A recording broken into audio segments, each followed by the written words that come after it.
I'm sure it's gonna be legend. Wait for it. Hello everyone.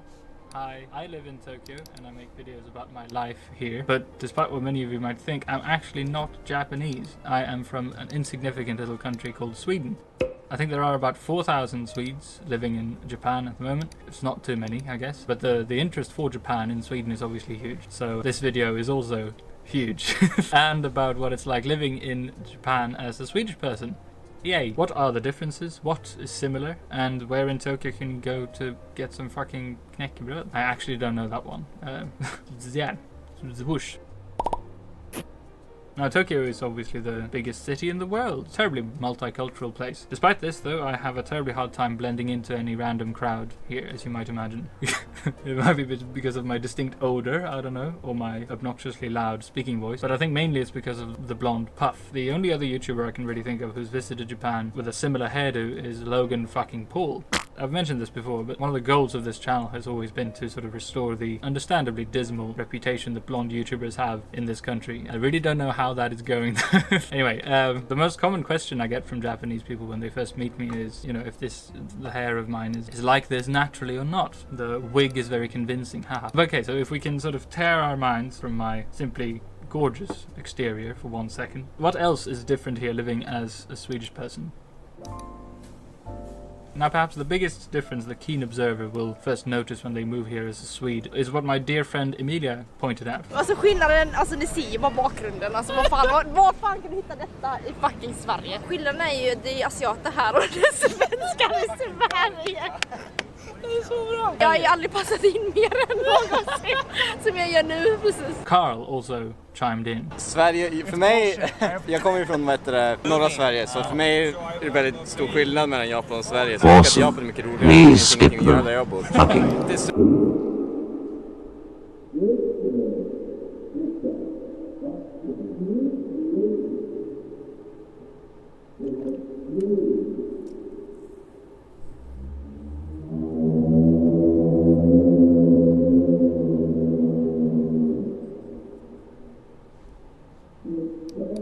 Största skillnaden är väl att här, vart du än går så kommer du se människor, alla företag åker då.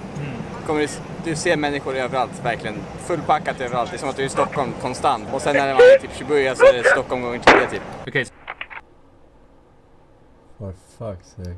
So Asian people and just lots of them. This is the cutting edge analysis you came to this video for. But yes, people here are very different, not just in appearance, but in behavior as well. Wow. Touching others, for instance, kind of weird. As I mentioned in my Swedish dating video, Swedes do tend to be fairly liberal when it comes to touching others. Everyone just hugs everyone all the time. Maybe not so much now during these times, perhaps, but generally, even as a thank you for a receipt, you know, the cashier, you know.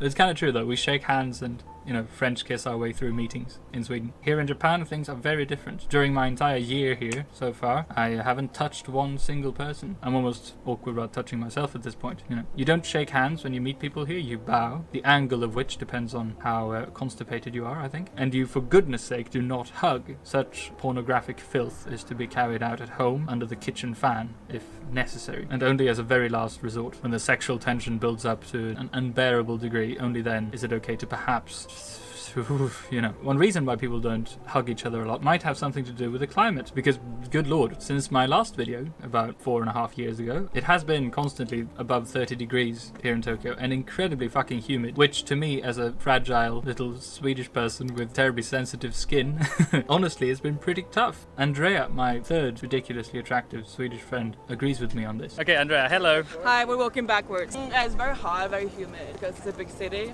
The air doesn't really come in, so you die. It's like you're suffocating slowly. She also had another pet peeve with Japan. I would say probably all the paperwork here is much more easy in Sweden. Yeah. And shit me is she right about this. The number of papers and forms and hoops here. That is interesting, but not relevant to me.